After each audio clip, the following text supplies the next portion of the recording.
PNG के expansion के लिए कई सारे कदम उठाए हैं।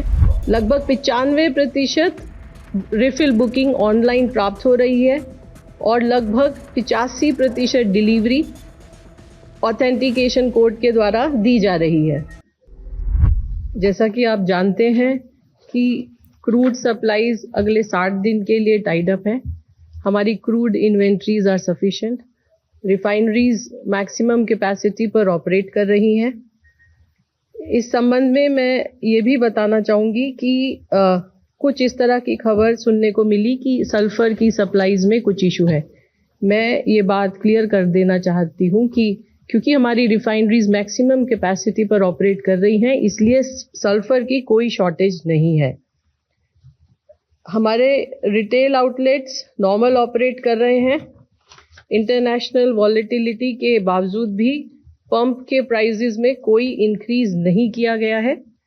भारत सरकार ने प्राइसेस को स्टेबल रखने के लिए एक्साइज ड्यूटी में रिडक्शन किया है और कुछ भार हमारी ऑयल मार्केटिंग कंपनीज भी उठा रही हैं और लगभग 24 रुपए का अंडर रिकवरी पेट्रोल के ऊपर और 104 रुपए का अंडर रिकवरी डीजल पर लीटर डीजल पर है। इसके अलावा नेचुरल गैस की सप्लाई डोमेस्टिक कंज्यूमर्स को 100% एश्योर्ड है और जैसा कि मैं आपको बताती आ रही हूं कि भारत सरकार ने पीएनजी के एक्सपेंशन के लिए कई सारे कदम उठाए हैं। ये इसलिए भी ज़रूरी है कि इससे हमारे एलपीजी के ऊपर जो प्रेशर है वो ईज आउट होगा।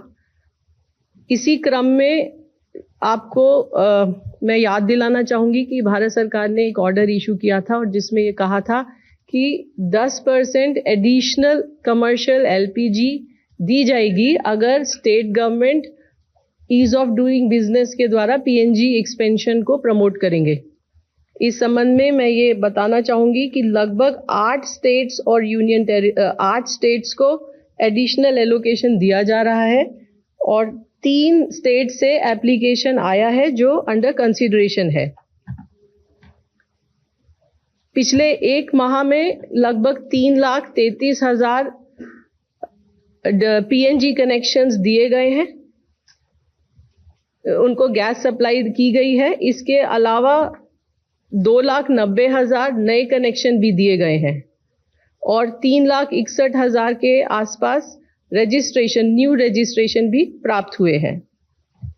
एलपीजी की सप्लाई के संबंध में मैं ये बताना चाहूँगी कि पेट्रोल और डीजल की तरह ही इंटरनेशनल वॉलेटिलिटी के बावजूद प्राइसेस आर स्टेबल। कोई एलपीजी घरेलू सिलेंडर के दाम में कोई इंक्रीज नहीं किया गया है। किसी भी डिस्ट्रीब्यूटर पर ड्राई आउट नहीं है और सभी डिस्ट्रीब्यूटर्स के पास पर्याप्त एलपीजी उपलब्ध है। लगभग 95% रिफिल बुकिंग ऑनलाइन प्राप्त हो रही है और लगभग 85% डिलीवरी ऑथेंटिकेशन कोड के द्वारा दी जा रही है। आपको याद होगा मैंने कहा था कि भारत सरकार ने एक ऑर्डर भी इशू किया है और उसमें ये कहा गया है कि अगर किसी उपभोक्ता के पास पीएनजी और एलपीजी दोनों कनेक्शन है तो वो पीएनजी सरेंडर करें। इस संबंध में मैं बताना चाहूंगी कि एक पोर्टल है mypngd.in। इस पोर्टल पर उपलब्ध इंफॉर्मेशन के अकॉर्डिंग लगभग 12,400 लोगों ने एलपीजी कनेक्शंस को सरेंडर किया है।